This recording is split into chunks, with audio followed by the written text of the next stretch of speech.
Assalamualaikum warahmatullahi wabarakatuh. Perkenalkan, nama saya Mahdalena dengan NIM A11 2023 15213. Pada kesempatan kali ini saya akan mempresentasikan dan mendemokan tugas akhir pembelajaran mesin, yaitu prediksi kelulusan mahasiswa dengan naif bias. Berikut adalah quote-nya.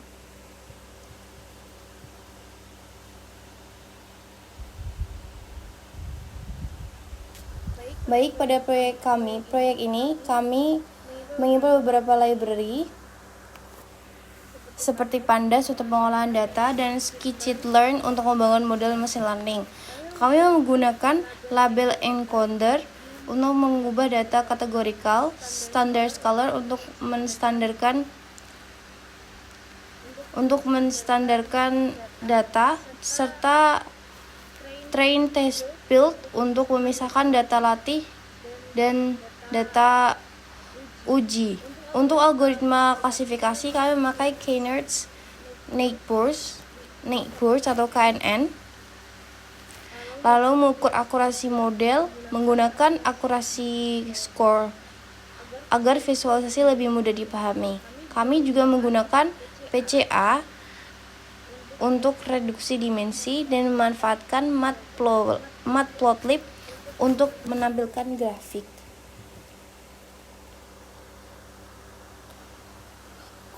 Setelah itu, di sebelah sini ada load dataset, di mana load dataset ini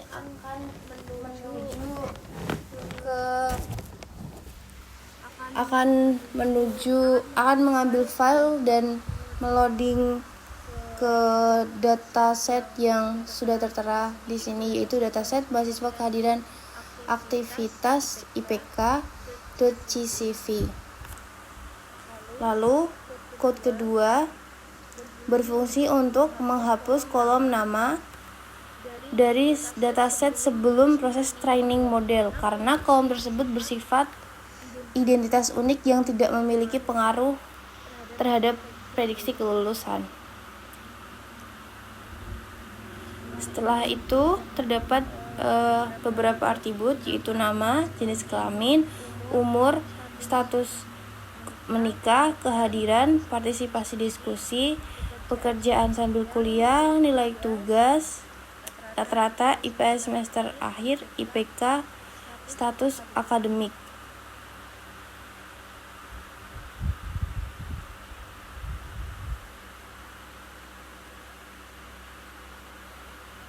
Lalu, code ini berfungsi untuk membersihkan dataset dengan menghapus semua baris yang memiliki data kosong atau missing value. Kemudian, kami melakukan proses encoding pada semua kolom kategorikal di dataset seperti jenis kelamin, status menikah, menggunakan label encoder. Proses ini mengubah nilai kategori menjadi bentuk numerik sehingga dapat diproses oleh algoritma prediksi seperti naif bias. Setelah itu kami melakukan normalisasi data menggunakan standard scalar untuk membuat fitur memiliki rata-rata 0 dan standar deviasi 1. Langkah ini penting agar model machine learning seperti KNN dan naif bias dapat bekerja lebih optimal karena data berada pada skala yang sama. Ini standard scalar.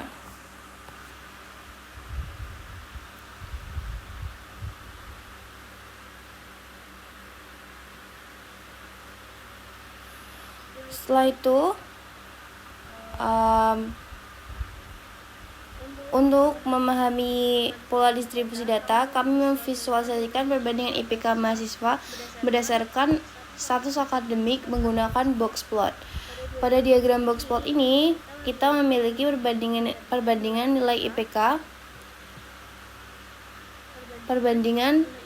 antara mahasiswa yang lulus dan tidak lulus, sehingga terlihat bahwa mahasiswa yang lulus memiliki median IPK yang lebih tinggi, yaitu sekitar 3,2.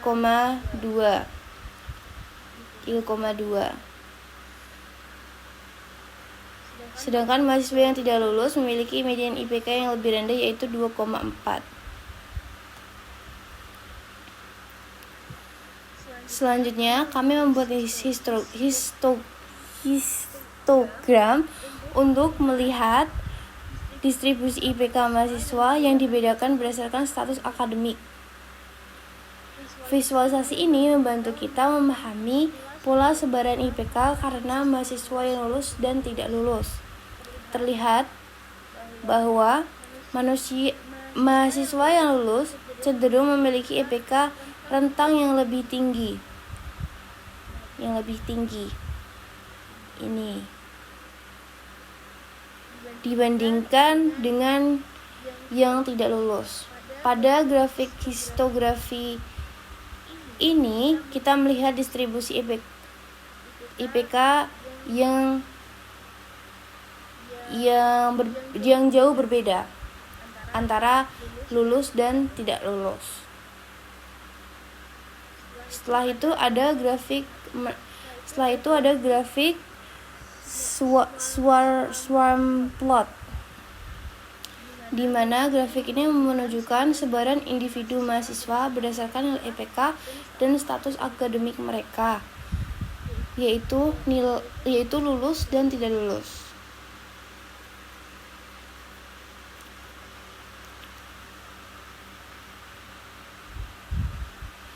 Setiap titik pada grafik ini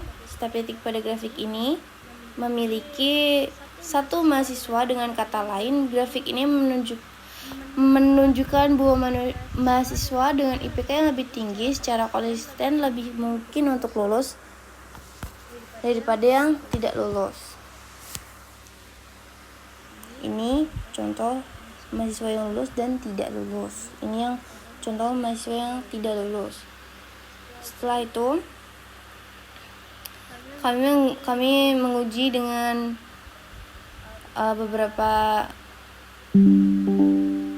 pengujian, yaitu menggunakan PCA untuk reduksi dimensi opsional. Setelah itu ada split data latih dan uji.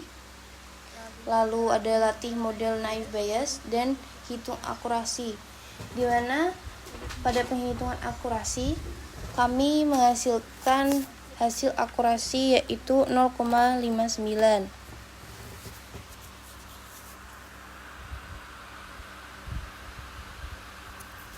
Setelah itu kami mencoba pengujian naive Bayes dengan PCA dan tanpa PCA.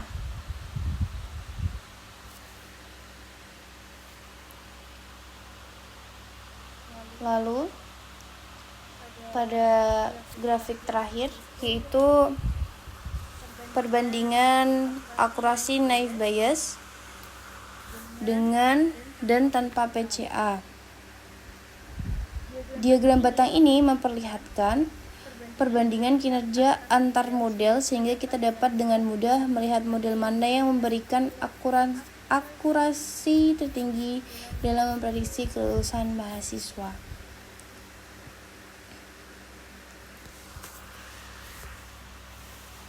Setelah itu, di sini seharusnya menampilkan tampilan nilai di atas batang, tapi karena ada beberapa kesalahan, jadi batangnya tidak muncul.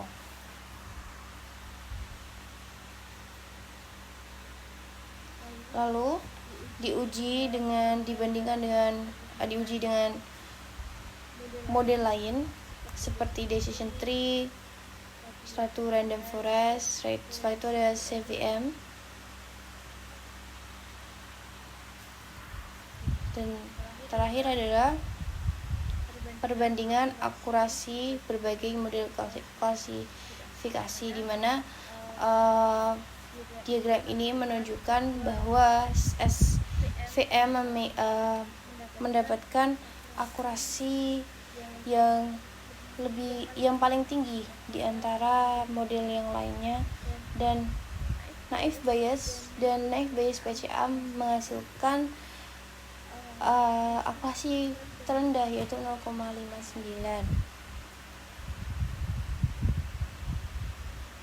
Seperti itu prediksi kelulusan mahasiswa yang kami idas melalui Google Colab.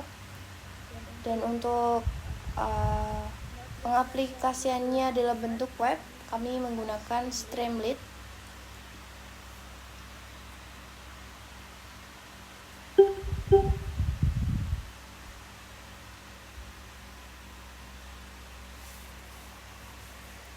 Jadi pada aplikasi Streamlit ini kami menggunakan data nama mahasiswa, atribut nama mahasiswa, jenis kelamin, IPK, jumlah SKS lulus, persentase kehadiran, IPS semester akhir, lalu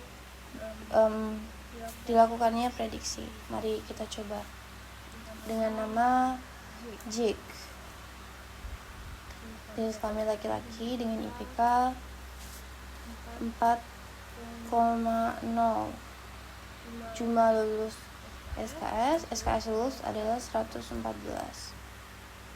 Lalu persentase kehadiran 93. IPS semester akhir 3,9. Lalu kita akan mencoba untuk memprediksi. Jadi ya, hasilnya adalah Jake dengan prediksi kelulusannya adalah lulus karena mahasiswa Jake sudah memenuhi syarat untuk kelulusan, yaitu jumlah SKS selama beberapa tahun kuliah, setelah itu IPS semester akhir dan IPK terakhir. Seperti itu.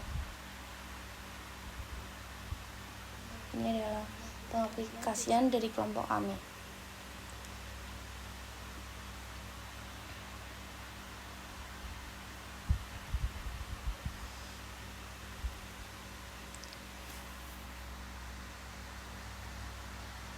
Mungkin itu saja yang bisa saya sampaikan. Bila ada salah kata maupun ucapan dan materi yang kurang jelas, mohon dimaafkan. Wassalamualaikum warahmatullahi wabarakatuh.